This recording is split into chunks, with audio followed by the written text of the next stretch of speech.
Namaku Rika, usia 32 tahun, ibu dari 2 anak dan istri dari pria yang dulu sangat kucintai, Randy. Pernikahan kami sudah berjalan 8 tahun. Selama itu, aku selalu percaya pada Randy. Ia bukan pria romantis, tapi ia selalu pulang tepat waktu, membantu mengurus anak, dan tidak pernah lupa mengucapkan selamat ulang tahun meski dengan ucapan seadanya. Tapi sejak 3 bulan terakhir, semuanya berubah.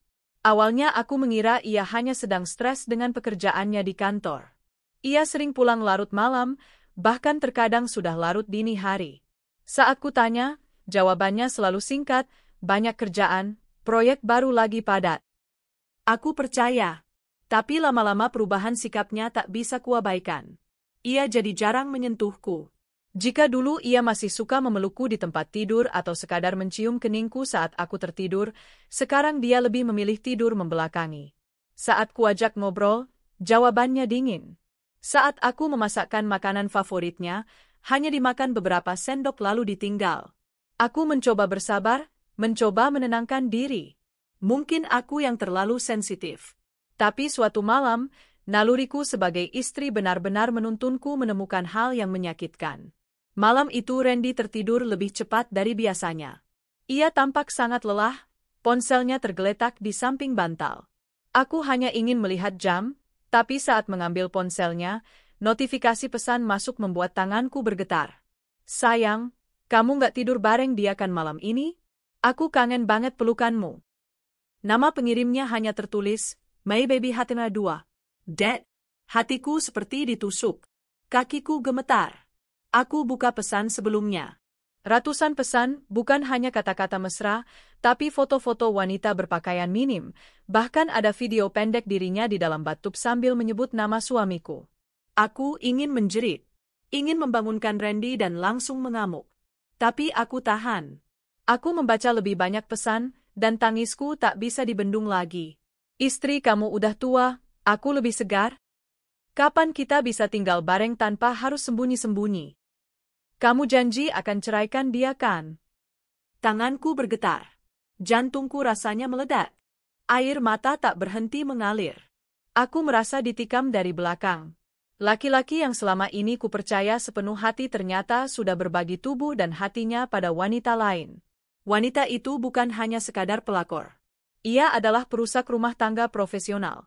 Tak hanya ingin menjadi selingkuhan, ia ingin merebut semuanya dariku, rumah, suami, dan kebahagiaanku. Aku tak bisa tidur malam itu. Aku pergi ke kamar anak-anak, menatap wajah mereka yang tertidur pulas. Tangis kembali pecah. Bagaimana aku harus menjelaskan pada mereka jika ayah mereka ternyata telah menghancurkan keluarga kami? Pagi harinya aku pura-pura seperti biasa.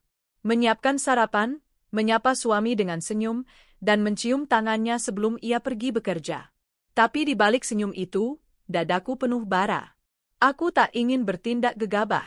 Aku butuh bukti lebih kuat. Maka hari itu aku mengambil foto-foto tangkapan layar dari pesan-pesan wanita itu. Ku transfer ke ponselku diam-diam. Lalu ku catat nomor wanita itu. Hatiku panas membara, tapi aku ingin tahu sejauh apa hubungan mereka. Siangnya, aku memberanikan diri mengirim pesan dari nomor pribadiku ke wanita itu. Aku istrinya. Aku sudah tahu segalanya. Berhenti ganggu rumah tangga kami. Pesanku hanya dibaca. Tak ada balasan. Tapi 5 menit kemudian, muncul pesan baru dari nomor itu. Akhirnya kamu tahu juga. Kasihannya. Aku udah tidur sama suamimu berkali-kali. Dia lebih bahagia sama aku. Kamu tuh cuma pengganggu hubungan kami. Dia udah muak sama kamu. Makanya dia peluk aku tiap malam. Darahku naik ke ubun-ubun. Aku ingin menghajarnya saat itu juga. Kamu cuma selingkuhan. Jangan bangga jadi perusak rumah tangga orang. Hahaha, kamu pikir aku mau selamanya jadi selingkuhan? Aku mau lebih dari itu. Aku bakal jadi istri sahnya. Dan kamu yang bakal aku singkirkan. Tunggu aja. Oh iya, jaga baik-baik suamimu ya, soalnya dia paling suka nyebut nama aku waktu bercinta. Tanganku gemetar. Emosiku meledak-ledak. Aku melempar ponsel ke sofa. Hatiku tak karuan. Tapi aku sadar, semakin dia menyerangku, semakin aku harus kuat. Beberapa hari berikutnya, wanita itu mulai menerorku setiap hari.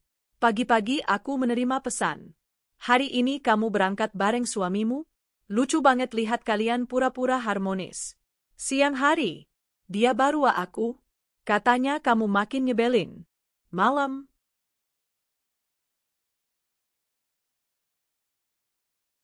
Besok aku datang ke rumahmu ya.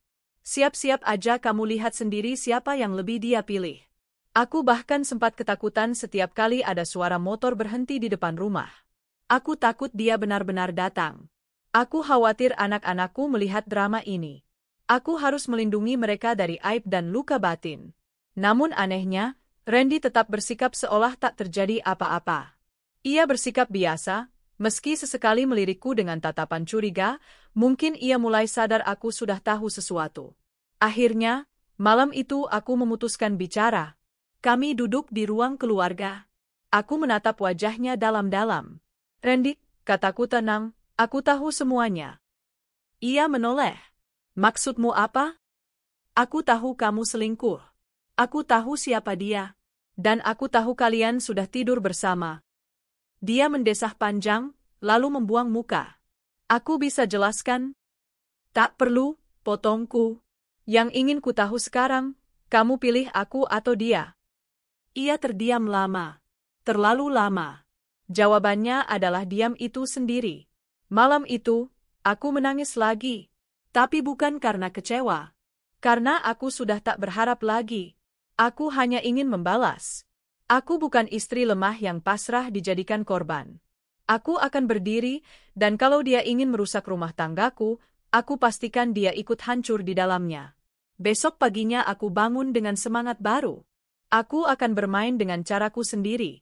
Dan semuanya akan kubalas satu persatu. Pagi itu matahari bersinar cerah, tapi hatiku tetap mendung. Di meja makan, aku duduk berhadapan dengan Randy. Tak ada percakapan, hanya suara sendok garpu dan napas yang berat. Aku tidak tahu apa yang ia pikirkan setelah pengakuan semalam, tapi aku tahu satu hal, aku tak bisa membiarkan diriku terus-menerus disakiti. Ponselku berbunyi. Kutatap layar. Nomor tak dikenal. Kubuka pesannya. Aku udah bilang kan aku bakal rebut suamimu.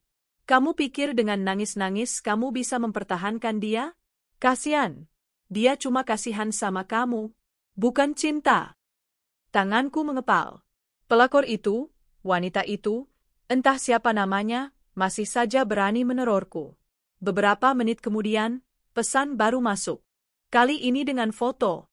Sebuah gambar suamiku, Randy, sedang duduk di sebuah kafe. Di seberangnya, si wanita itu tersenyum manja ke arah kamera. Ada keterangan tertulis di bawahnya. Lunch bareng calon suami. Makasih ya udah ngebebasin dia siang-siang. Memberikan cuan. Aku gemetar. Nafasku tersengal. Tapi aku harus tetap tenang. Anak-anakku masih kecil, aku tak ingin mereka melihatku hancur. Siapa dia, Ren? Akhirnya aku buka suara. Randy berhenti mengunyah. Siapa? Perempuan yang terus-terusan menerorku. Dia kirim foto kalian lagi makan siang. Dia bilang kamu bakal ceraikan aku. Randy menghela napas, menunduk. Itu cuma teman kerja. Dia berlebihan. Aku nggak pernah janji apa-apa. Aku tertawa sarkastik. Teman kerja? Yang kirim foto di bathtub dan manggil kamu, sayang? Yang bilang kalian udah tidur bareng? Teman kerja macam apa itu? Randy bangkit dari meja, mengambil kunci mobil, dan melangkah pergi tanpa menjawab. Pintu rumah dibantingnya keras. Siang harinya, pelakor itu mengirim pesan suara. Bukan teks, bukan foto, tapi suara. Suara mereka. Randy dan dia. Tertawa. Berbisik. Bernada penuh gairah. Aku dengarkan dalam diam. Lidahku keluh. Rasanya seperti menusuk telinga sendiri. Lalu suara wanita itu terdengar, dengan tawa mengejek. Kamu dengerin ini ya, Bu istri sah. Rasain tuh. Dia lebih sayang aku daripada kamu. Dan sebentar lagi, aku yang bakal duduk di ruang tamumu sebagai istri sahnya. Aku menahan tangis. Tapi juga menahan dendam. Malamnya, aku tidak bisa tidur. Kepalaku penuh dengan rencana. Rasa sakitku sudah mencapai titik puncak. Aku tak bisa diam saja. Aku harus bertindak. Bukan hanya untukku, tapi untuk anak-anakku. Aku membuka kembali chat-chat antara pelakor dan suamiku. Dari tanggal-tanggal pesan dan waktu, aku menyusun pola. Ternyata mereka sering bertemu saat jam kantor, bahkan saat Randy bilang lembur, mereka justru check-in di hotel. Aku catat semua nama hotelnya. Aku foto semua bukti itu, aku simpan di 2 tempat berbeda. Aku tak ingin bukti ini hilang hanya karena suamiku menghapus isi ponsel. Tapi pelakor itu tidak berhenti. Minggu berikutnya menjadi mimpi buruk. Setiap hari ada saja pesan dari dia, bahkan mulai mengirimkan paket ke rumahku. Suatu pagi, datang sebuket bunga besar. Kurir membacakan nama pengirim. Untuk Randy, dari wanita yang akan menggantikan istrimu. Aku membeku. Anak-anakku masih kecil dan belum paham, tapi tetangga-tetangga mulai bertanya-tanya. Gosip mulai berhembus. Wajahku memerah bukan karena malu, tapi karena amarah. Aku menyuruh Randy bicara denganku malam itu. Tapi saat aku buka pintu kamar, dia sedang tidur dengan earphone di telinganya. Ia bahkan tak menyadari kehadiranku. Dalam hatiku, aku sudah tak lagi melihatnya sebagai suami. Dia hanyalah pria pengecut yang tak sanggup melindungi keluarganya. Esoknya, aku balas pesan pelakor itu. Kamu bisa rebut badannya, tapi tidak hatinya. Dan aku tak akan tinggal diam. Mainkan saja permainanmu. Aku sudah siap. Beberapa menit kemudian, balasan masuk. Kamu menantangnya? Oke. Aku bakal datang ke rumahmu. Aku bakal buktikan aku lebih pantas jadi istri. Siap-siap aja ya. Jangan syok kalau suamimu peluk aku di ruang tamu. Tanganku mencengkeram ponsel. Mataku tajam. Aku tahu, wanita ini bukan hanya ingin menjadi selingkuhan. Dia punya ambisi. Mungkin karena kekayaan Randy, atau karena kebanggaan bisa menang dari wanita sah. Tapi kali ini, aku tidak akan lari. Aku tidak akan jadi korban. Aku akan berdiri menghadapi badai ini. Aku mulai menyusun strategi. Pertama, aku menjaga sikap di depan suamiku. Aku tak marah. Aku tak membentak. Aku malah bersikap seolah tak tahu apa-apa. Setiap malam, aku ajak Randy makan bersama, walau dia hanya sedikit bicara. Setiap pagi, aku peluk dia dan katakan, hati-hati di jalan. Sikap ini membuat Randy perlahan mulai merasa bersalah. Ia jadi lebih sering pulang cepat. Kadang dia mencoba menyentuhku, meski aku sudah tak merasakan apa-apa. Tapi semua itu aku lakukan hanya demi satu hal, membuat pelakor itu merasa kalah. Aku mulai mengambil foto-foto kemesraan palsu kami. Aku sengaja foto saat Randy memelukku dari belakang, saat kami makan malam berdua, saat dia menggendong anak-anak. Lalu, dengan senyum manis, semua foto itu kukirim ke pelakor. Makasih ya udah bantu aku menjaga Randy tetap sayang keluarga. Lihat nih betapa mesranya kami. Kapan kamu bisa kayak gini?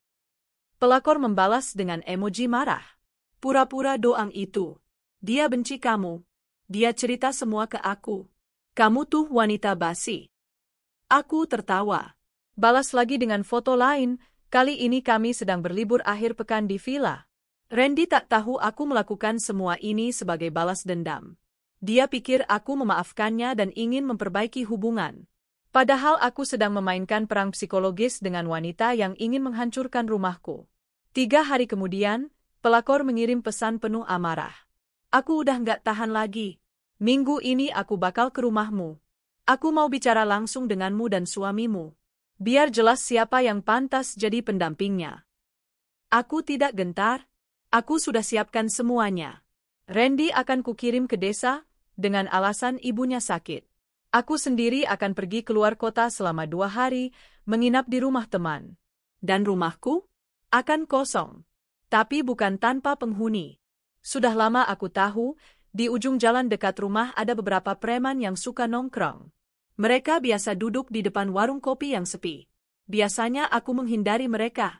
Tapi kali ini, aku merasa mereka bisa jadi pelindung tak sengaja. Malam itu, sebelum berangkat, aku tulis satu pesan panjang ke pelakor itu. Silakan datang. Aku tidak takut. Aku akan buat kamu tahu siapa sebenarnya yang pantas berdiri di sisi Randy. Jangan kaget ya kalau kenyataan menyakitkan.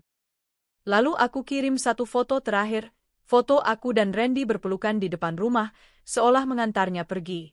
Sampai jumpa, wanita ambisius. Aku mengepak tas, menatap rumahku dengan tenang. Besok akan jadi hari besar. Hari di mana karma mulai bekerja. Suara roda koperku terdengar menggesek lantai saat aku berjalan keluar rumah pagi itu. Randy sudah kukirim pulang ke desa semalam dengan alasan ibunya butuh bantuan. Dia memang masih belum paham kenapa aku berubah jadi perhatian, tapi juga tak banyak tanya. Mungkin dalam hati kecilnya, dia berpikir aku sudah benar-benar memaafkannya. Bodohnya dia. Dia lupa aku bukan wanita yang akan diam saat diinjak harga dirinya. Pagi ini, aku berpamitan pada anak-anak dan menitipkan mereka pada ibuku yang tinggal tak jauh dari sini.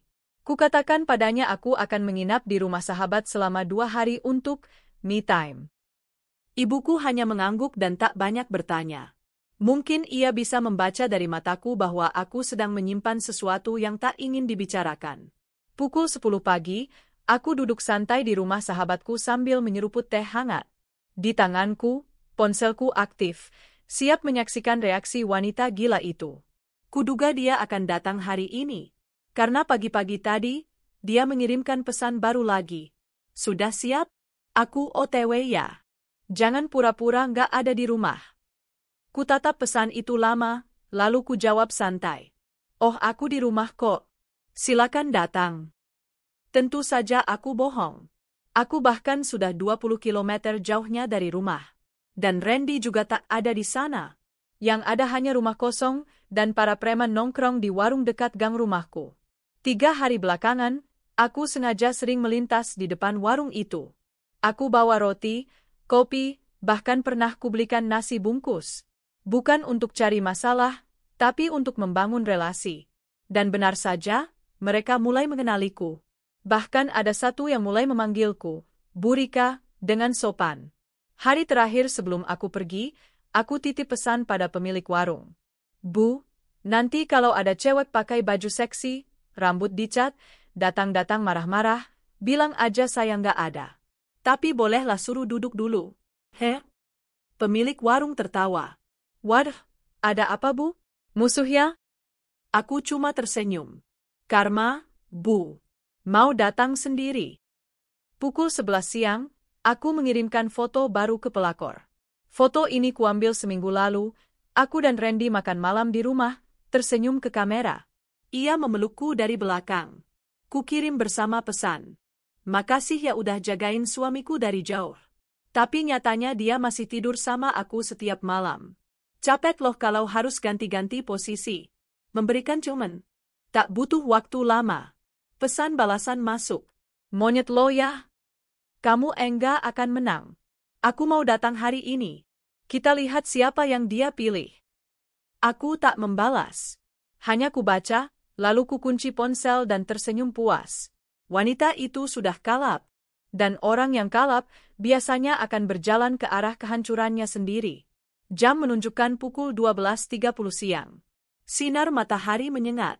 Sahabatku yang tahu ceritanya sejak awal menemaniku memantau dari kejauhan. Dia bahkan tertawa geli sambil menatap layar ponselku. Tiba-tiba notifikasi dari CCTV rumahku aktif. Ya, aku memang sudah lama memasang kamera kecil yang menghadap ke pagar rumah. Tak terlalu jelas, tapi cukup untuk melihat siapa yang datang. Dari rekaman yang kuterima, tampak seorang wanita turun dari mobil putih. Baju ketat, rambut pirang kemerahan, wajah penuh makeup. Ia berdiri di depan gerbang rumahku dengan wajah garang. Itu dia. Si pelakor sialan. Dia membunyikan bel beberapa kali, lalu mengetuk pagar keras-keras. Aku tak membalas, tentu saja. Tak lama kemudian, 2 orang preman yang biasa nongkrong di warung muncul. Dari rekaman, terlihat si pelakor menoleh pada mereka.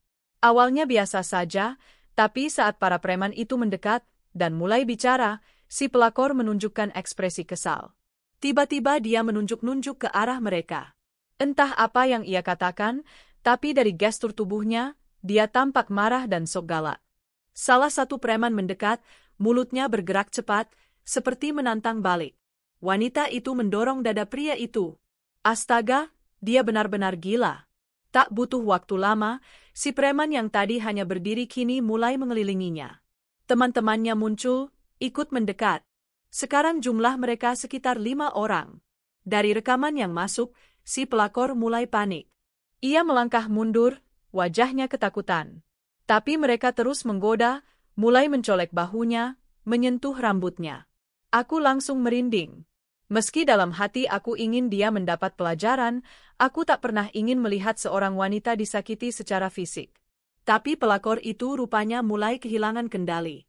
Dia berteriak, memaki, mendorong lagi salah satu preman. Dan itu membuat situasi semakin memburuk. Seorang warga yang lewat sempat merekam kejadian itu dari jauh. Katanya, wanita itu dilempari sandal oleh para preman sambil digoda dengan kata-kata kasar. Ia berusaha kabur, tapi tak tahu arah. Akhirnya ia bersembunyi di balik tiang listrik sambil menangis. Warga sekitar kemudian ikut membantu. Polisi pun datang beberapa menit kemudian. Tapi semuanya terlambat. Wanita itu sudah babak belur secara mental dan fisik. Ponselku kembali berbunyi. Kali ini dari nomor pelakor. Aku dilukai. Ini salahmu. Kamu yang perangkap aku. Aku nggak akan diam. Aku akan balas. Kutatap layar itu lama. Aku tidak menjawab. Aku hanya mengirim satu balasan pendek. Selamat datang di dunia nyata, sayang. Ini bukan sinetron. Karma datang lebih cepat dari yang kamu kira. Hari berikutnya, video kejadian itu menyebar di media sosial. Judulnya bombastis, wanita 4 seksi ngamuk depan rumah orang, berakhir digodain preman. Netizen menyebarkannya dengan berbagai komentar sinis. Wajah si pelakor terlihat jelas dalam video itu. Beberapa netizen bahkan menemukan akun media sosialnya dan menyerangnya habis-habisan. Tak butuh waktu lama, semua orang tahu dia adalah wanita simpanan orang. Kabar terakhir yang kudapat, dia dikeluarkan dari pekerjaannya karena mencoreng nama baik perusahaan tempat ia bekerja. Dia juga dikabarkan menghapus semua akun medsosnya dan menghilang dari kota. Sementara aku hanya duduk tenang di sofa rumahku. Dengan teh hangat di tangan dan mata yang menatap langit-langit sambil tersenyum puas. Permainannya sudah selesai. Dan aku yang menang. Sudah 3 hari sejak kejadian memalukan itu terjadi di depan rumahku.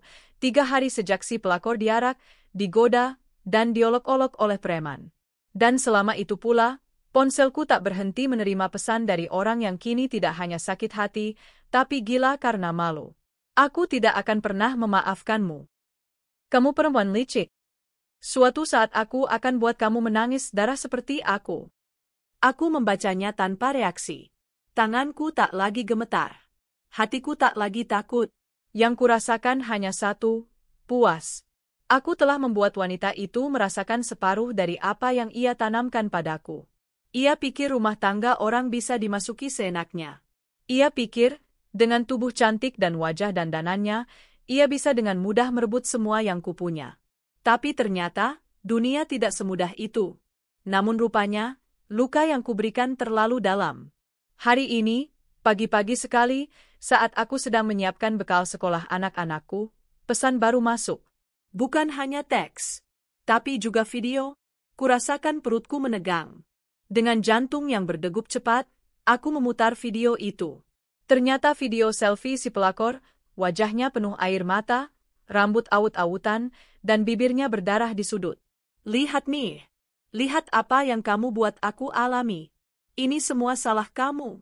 Kamu wanita jahat, Rika. Kamu pikir kamu menang? Belum selesai. Ini belum selesai. Aku akan datang ke rumahmu. Kita selesaikan semuanya langsung di depan mata. Kurasakan tubuhku panas dingin. Tapi bukan karena takut, melainkan karena amarahku kembali menyala. Sudah cukup. Wanita ini benar-benar kehilangan akal. Tapi, aku tahu apa yang harus kulakukan. Aku tak akan panik. Aku tak akan sembunyi. Justru sekarang saatnya mengunci langkahnya sepenuhnya. Aku segera menghubungi Randy, yang masih di desa. Ku telepon dengan suara dingin namun tenang. Halo, suara Randy terdengar lesu. Kamu masih di rumah ibu, kan? Iya. Memangnya kenapa? Jangan balik dulu. Aku masih butuh kamu di sana beberapa hari lagi. Aku sedang urus urusan rumah. Lagi pula, ada wanita yang ingin datang, dan aku tak ingin kamu melihat aib yang kamu ciptakan sendiri. Randy terdiam di seberang. Kamu nggak perlu ikut campur. Ini urusan aku dengan Karma. Tenang aja, aku tidak akan menghancurkan reputasimu. Yang akan hancur, dia sendiri. Tanpa menjawab, Randy menutup telepon. Mungkin malu, mungkin takut. Tapi yang jelas, dia tidak berani pulang. Hari itu aku tak kemana-mana. Aku menunggu. Kutidurkan anak-anak lebih cepat. Kukunci semua pintu. Lampu depan tetap menyala agar rumah terlihat seperti biasa. Tapi aku sendiri bersembunyi di loteng belakang, tempat kecil yang pernah jadi tempat main anak-anak, tapi sekarang jadi tempatku mengintai. Pukul 8 malam, suara mobil terdengar di depan rumah. Aku langsung membuka kamera CCTV dari ponsel. Benar, itu mobil yang sama seperti sebelumnya. Si pelakor keluar, kali ini mengenakan jaket gelap, celana ketat, dan wajah pucat. Matanya sembab, tangannya membawa tas kecil. Ia berdiri di depan pagar rumahku, menekan bel berkali-kali. Teng, teng, teng. Aku hanya menonton dalam diam. Tak menjawab, tak menyuruh pergi. Dari belakang, beberapa pemuda dari warung kembali menoleh. Mungkin mereka mengenalinya. Tapi kali ini mereka tak mendekat. Si pelakor akhirnya duduk di kursi semen di depan rumah. Ia menunduk. Sekali dua kali ia menengok ke arah rumah, seperti berharap aku membukakan pintu. Lalu, ia mengirim pesan. Aku sudah di depan rumahmu. Kita selesaikan ini. Aku tidak takut lagi. Aku cuma ingin suamimu. Kita bagi dua saja. Kamu di rumah, aku di luar. Tapi aku tetap ingin hakku sebagai perempuan yang dicintai. Tanganku bergetar membaca pesan itu. Perempuan macam apa ini? Ia tidak hanya tidak punya malu, tapi benar-benar tidak waras. Kukira dia akan pergi setelah kutolak. Tapi ternyata dia duduk di sana hampir 2 jam. 2 jam yang penuh dengan hujan gerimis dan tatapan warga yang mulai gelisah. Akhirnya, seorang warga memanggil satpam lingkungan.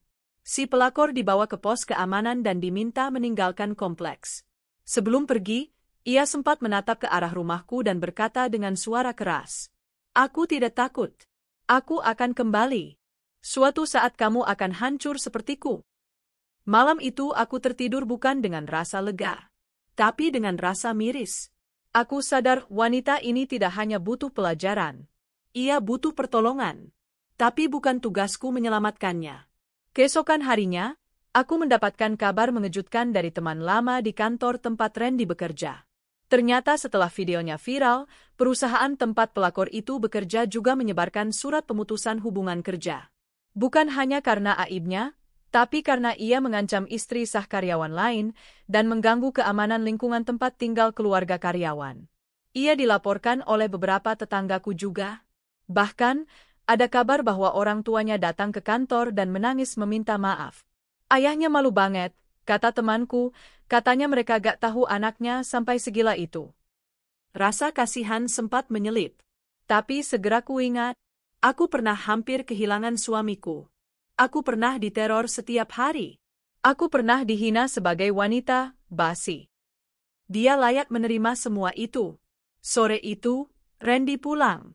Dengan wajah bingung dan gelisah, ia berdiri di depan pintu rumah. Aku membukakan pintu. Tak bicara apa-apa. Hanya menatapnya dalam diam. Aku dengar kabar tentang dia, katanya lirih. Aku gak nyangka semua jadi separah itu. Aku tak menjawab. Aku minta maaf, Reed. Aku tahu aku salah. Tapi aku gak tahu kalau dia bisa seobsesif itu. Aku memejamkan mata sejenak. Kamu tahu kenapa aku gak langsung usir kamu waktu aku tahu kamu selingkuh? Dia menggeleng pelan. Karena aku tahu, wanita sepertinya tidak akan berhenti hanya karena kamu menjauhinya. Tapi dia akan berhenti kalau dia tahu, dia kalah. Randy tertunduk. Aku tahu aku salah. Tapi aku benar-benar nyesel. Dia hancur sekarang. Dan aku sadar, aku hampir kehilangan segalanya. Aku menatapnya dalam-dalam. Kamu memang hampir kehilangan segalanya. Tapi yang paling menyedihkan, kamu bahkan gak sadar seberapa berharganya aku sampai kamu hampir kehilanganku. Dia menangis. Tangisan yang dulu aku rindukan saat aku terluka, tapi sekarang hanya jadi suara kosong bagiku. Aku akan berusaha berubah, katanya, aku janji gak akan buat kamu dan anak-anak kecewa lagi. Aku hanya menatapnya diam. Karena sesungguhnya, aku belum tahu apakah aku masih ingin mempertahankannya. Tapi satu hal yang pasti, rumah ini, keluarga ini, sudah kubela sampai titik darah penghabisan. Dan pelakor itu, tak akan pernah bisa menyentuhnya lagi. Sudah seminggu sejak si pelakor terakhir menginjakkan kaki di depan rumahku. Sejak malam hujan itu, ia seperti lenyap di telan bumi. Tak ada lagi teror. Tak ada pesan ancaman. Bahkan akun media sosialnya pun tiba-tiba hilang dari peredaran. Aku pikir semuanya sudah selesai. Tapi ternyata, badai yang sesungguhnya baru saja dimulai. Pagi itu, saat sedang merapikan cucian di belakang rumah, aku mendengar suara ponsel Randy berdering dari ruang tamu. Ia sedang mandi, jadi aku spontan melangkah ke dalam, hendak sekadar melihat siapa yang menelepon. Tapi bukan telepon biasa. Itu panggilan video dari nomor tak dikenal. Seketika jantungku berdegup. Layar ponsel memperlihatkan wajah perempuan tua, berkerudung lusuh, dengan latar belakang kamar sempit dan dinding yang sudah mengelupas. Ini rumahnya Mas Randy, ya? Suara perempuan itu lirih namun jelas. Aku menjawab, iya. Maaf, ibu siapa ya? Perempuan itu terdiam sejenak, lalu menangis. Mas Randy belum kirim uang lagi, Bu. Anak saya sakit. Kami sudah 2 bulan gak bisa bayar kontrakan. Aku langsung mematung. Anak ibu? Maaf, maksud ibu? Mas Randy punya tanggungan? Wanita itu panik. Loh, ini istrinya, ya? Ya Allah, saya pikir ini Mbak Dina. Aku menarik napas panjang. Dina? Siapa itu? Perempuan itu terlihat bingung dan ketakutan. Maaf, Bu. Saya kira ini rumah yang lain. Maaf, saya salah sambung. Sambungan langsung diputus sebelum aku sempat bertanya lebih jauh. Tapi telanjur. Aku sudah menangkap cukup banyak. Dina, Mas Randy, kiriman uang, anak sakit, 2 bulan nunggak kontrakan. Dan hatiku kembali koyak. Mengapa? Randy punya hubungan lain selain pelakor itu? Atau, apakah Dina itu sebenarnya nama si pelakor? Tapi tunggu. Si pelakor yang datang ke rumahku bernama Intan, bukan Dina. Lalu siapa Dina? Apakah dia perempuan lain? Apakah Randy sudah lebih lama hidup ganda tanpa aku tahu? Hari itu aku diam. Tidak langsung menanyai Randy. Aku butuh bukti. Aku tak ingin berdebat dengan emosi. Sudah cukup luka di mulutku. Aku ingin fakta. Aku menghubungi sahabatku semasa kuliah, Tari, yang kini bekerja di perusahaan jasa investigasi. Awalnya ia tak ingin mencampuri masalah rumah tanggaku, tapi setelah mendengar ringkasan ceritaku, ia langsung setuju membantu. Aku kasih kamu waktu 3 hari, Rit. Nanti kamu terima laporan lengkap, termasuk lokasi orang itu, pekerjaan, dan hubungan terverifikasi. Dan aku menunggu. Dengan hati yang tak karuan. 3 hari terasa seperti 3 tahun. Randy, di sisi lain, semakin giat bersikap manis. Menyiapkan teh pagi untukku. Membantu mencuci mobil. Bahkan menawarkan diri mengantar jemput anak-anak sekolah. Tapi entah kenapa, semua itu terasa palsu. Semua sikap manis itu terasa seperti perban yang menutup borok yang dalam. Aku tidak bisa percaya begitu saja. Hingga akhirnya hari ketiga tiba. Tari mengirimkan file melalui email, laporan investigasi lengkap. Kubuka dengan tangan bergetar. Laporan investigasi pribadi, Renda Saputra. Nama wanita, Dina Marlina. Usia, 28 tahun. Pekerjaan, mantan pramuniaga, saat ini tidak bekerja. Alamat, kos sederhana di daerah Depok. Status, memiliki 1 anak laki-laki usia 3 tahun. Keterangan. Berdasarkan penelusuran komunikasi dan informasi dari tetangga sekitar, Dina pernah menjalin hubungan serius dengan seorang pria bernama Randy Saputra selama hampir 4 tahun. Warga sekitar mengenal pria tersebut sering menginap dan bahkan disebut sebagai suami sirih. Tidak ditemukan bukti pernikahan resmi, namun ada foto bersama anak yang menyerupai Randy. Aku jatuh terduduk. 4 tahun? Dan? Anak? Tanganku langsung menutupi mulut. Air mataku tak bisa terbendung.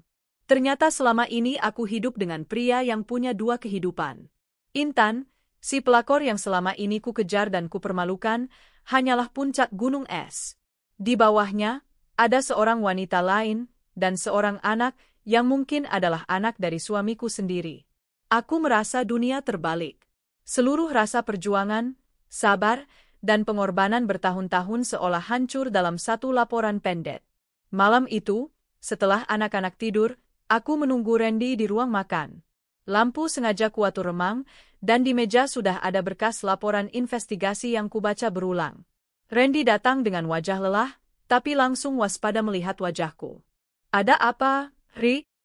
Aku tak bicara. Hanya mendorong laporan itu ke arahnya. Ia membaca. Dan detik berikutnya, wajahnya langsung memucat. Ah, dari mana kamu dapat ini?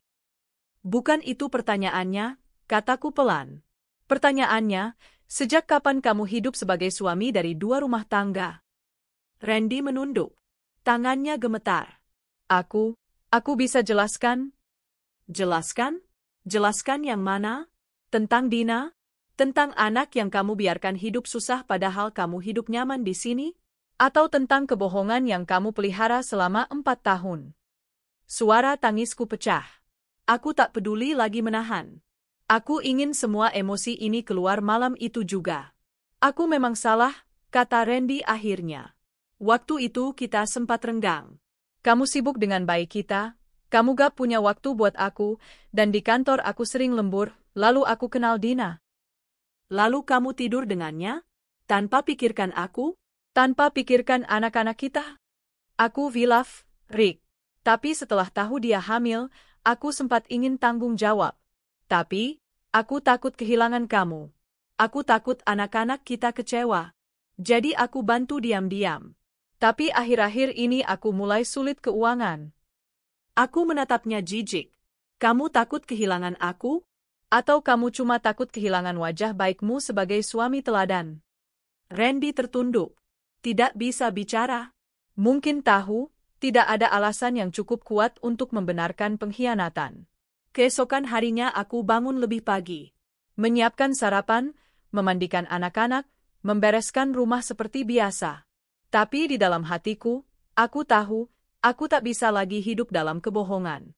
Malamnya, saat anak-anak tertidur, aku berbicara serius pada Randy. Aku gak akan minta cerai sekarang, kataku datar. Tapi aku butuh waktu. Aku akan tinggal di rumah orang tuaku sementara waktu. Randy langsung bangkit dari duduknya.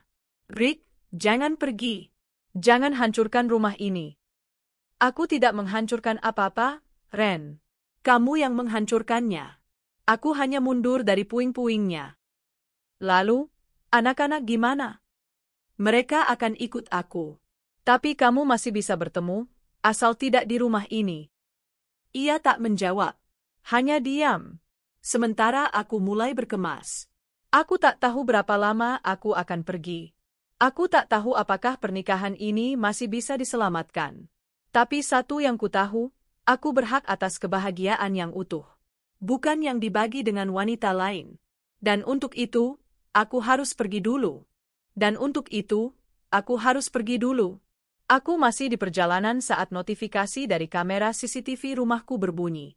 Aku membuka ponsel dan melihat sosok yang tak asing sedang berdiri dengan marah di depan gerbang rumahku. Rambutnya terurai panjang, make-up-nya tebal, dan bajunya sangat mencolok. Tak salah lagi, itu si pelakor yang sudah berhari-hari menerorku lewat pesan singkat. Dia benar-benar datang, seperti ancamannya. Tapi aku tidak takut. Rumahku sudah aku tinggalkan dengan sengaja. Aku sudah mengatur semuanya. Suamiku juga sudah kupulangkan ke desa semalam, atas nama menengok ibunya yang sakit. Padahal hanya siasatku agar rumah benar-benar kosong dari siapapun.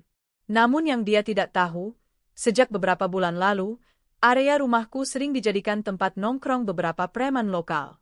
Aku sudah melaporkan ke RT dan warga, tapi belum ada tindakan. Dan hari ini, mungkin mereka akan menerima tamu tak terduga. Lo istri sahnya?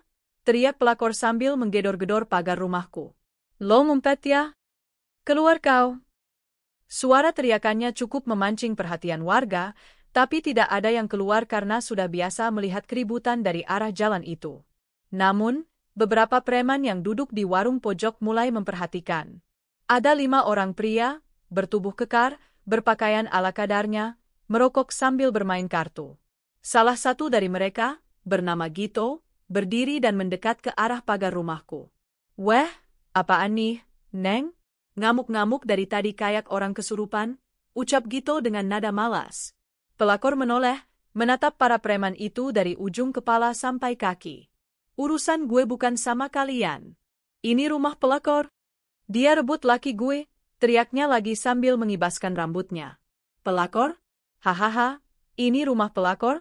Tapi tadi katanya lo mau ngerebut suami orang, cibir salah satu preman lain sambil tertawa mengejek. Pelakor mendengus, lo semua nggak ngerti apa-apa. Suami dia udah milik gue. Gue lebih cantik, lebih segalanya dari dia. Preman-preman itu makin tertarik. Wajah mereka mulai berubah, ada senyum-senyum licik mengembang. Mereka melihat pelakor dengan tatapan menjijikkan, penuh niat buruk. Ya, cantik sih cantik, Neng, tapi ribut-ribut begini sendirian? Nggak takut apa? Pelakor melirik mereka satu persatu, mulai waspada.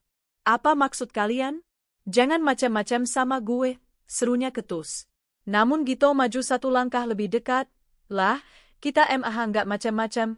Cuma pengen kenalan. Mumpung yang lo cari kagak ada, ya mending ngobrol sama kita-kita aja. Ya kan, bro?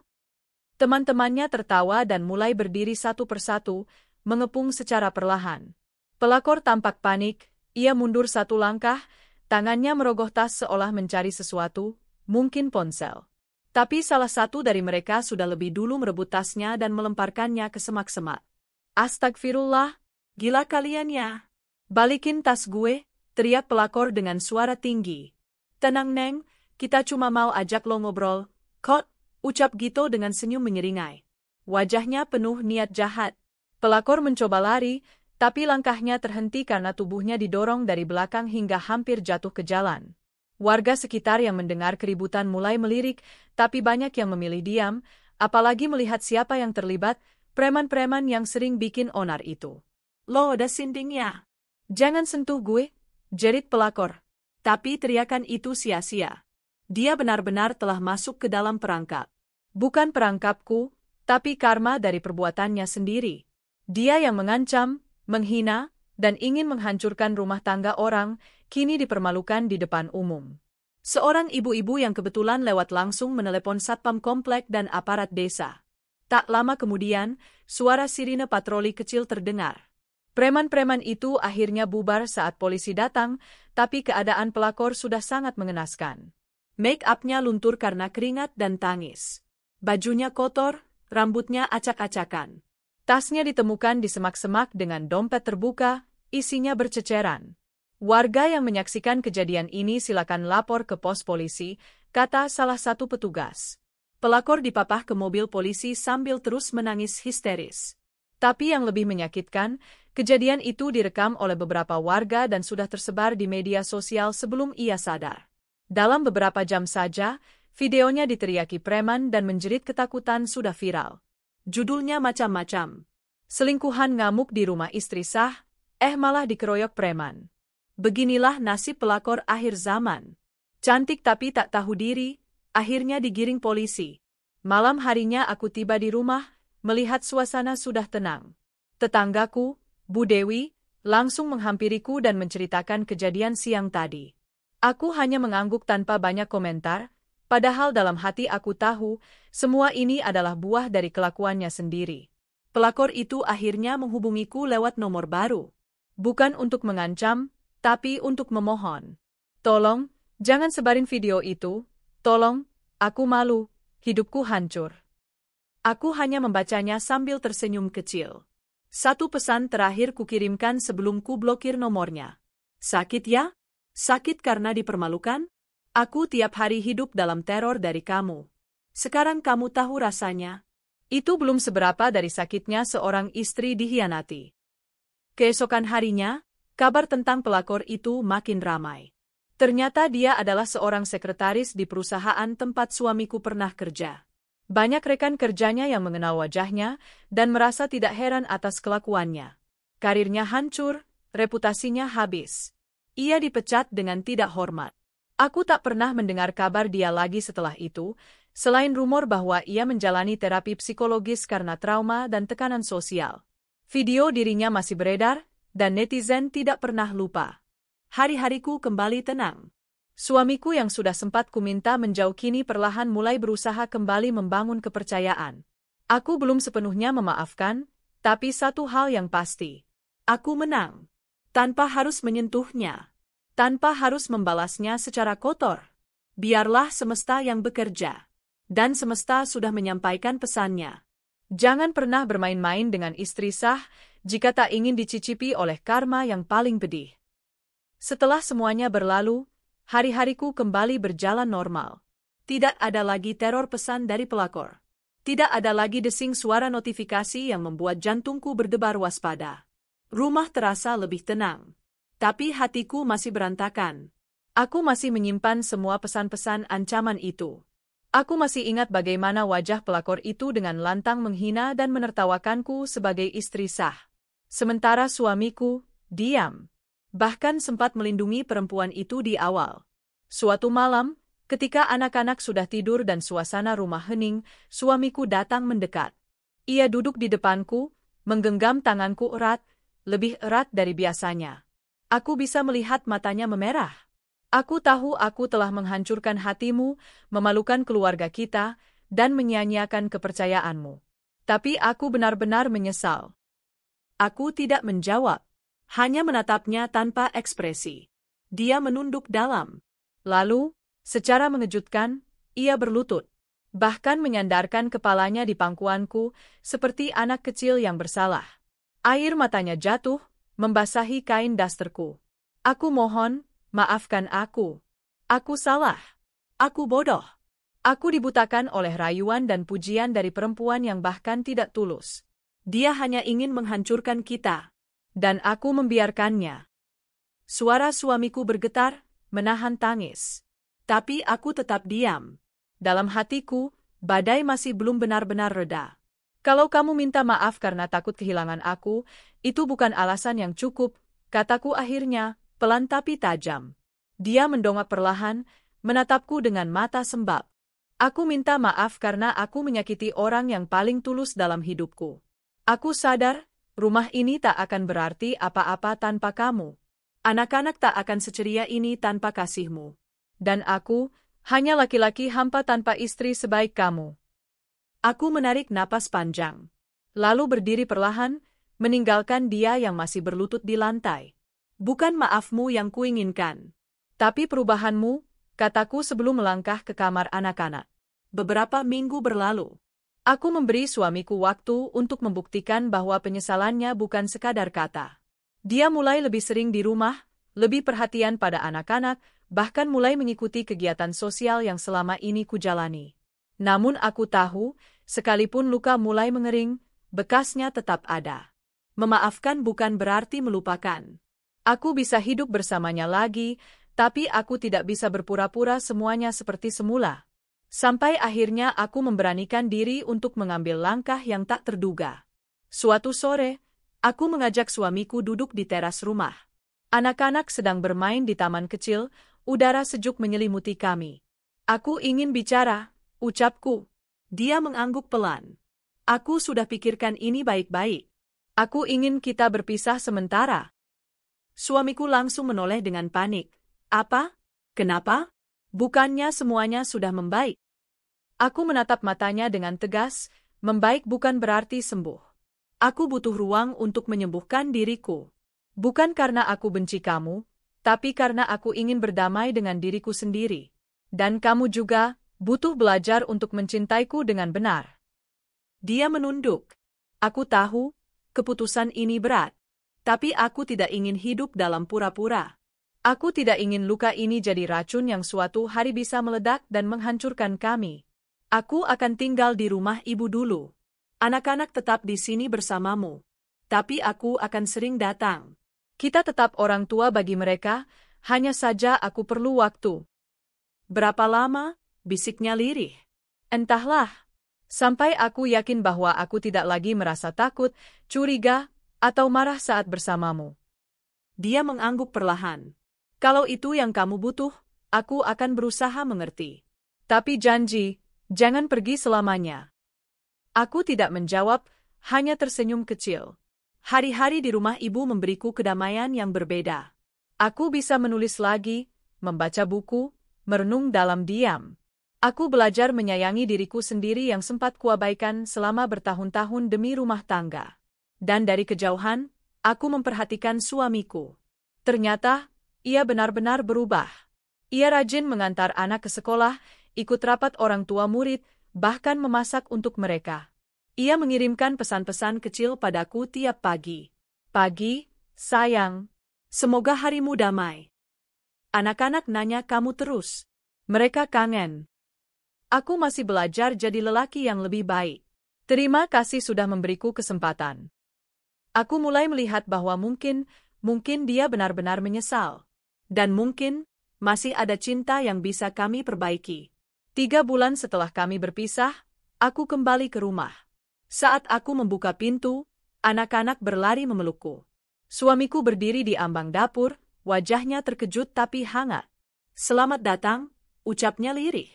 Aku tersenyum. Aku pulang. Tapi kali ini, aku bukan pulang sebagai perempuan lemah yang mudah terluka. Aku pulang sebagai perempuan yang bangkit dari pengkhianatan, berdamai dengan luka, dan memilih untuk mencintai dengan bijaksana. Kini, rumah tanggaku tidak sempurna, tapi lebih kuat. Aku dan suamiku menjalani konseling pasangan setiap 2 minggu. Kami belajar berkomunikasi ulang, belajar memperbaiki kepercayaan yang sempat hilang. Dan pelakor itu? Ia hanya jadi bagian dari masa lalu. Ia pernah merusak, tapi tidak berhasil menghancurkan. Bahkan kini, ia hanya tinggal nama tanpa wajah dalam pikiranku. Aku memilih untuk tidak membalasnya. Biarlah semesta yang bekerja. Dan ternyata, semesta bekerja dengan sangat adil. Sore ini, suamiku duduk di sampingku di teras rumah. Anak-anak tertawa bermain bola di halaman. Ia menggenggam tanganku dengan penuh makna. Terima kasih sudah kembali, katanya. Aku menoleh, menatap matanya. Terima kasih juga karena tidak mengulangi kesalahan yang sama, jawabku. Kami tersenyum. Luka itu masih ada, tapi sudah tidak lagi berdarah. Karena pada akhirnya, bukan pelakor yang menang. Bukan aku yang kalah. Tapi aku, yang memilih untuk bangkit, menyembuhkan diri, dan memberi kesempatan pada cinta yang benar.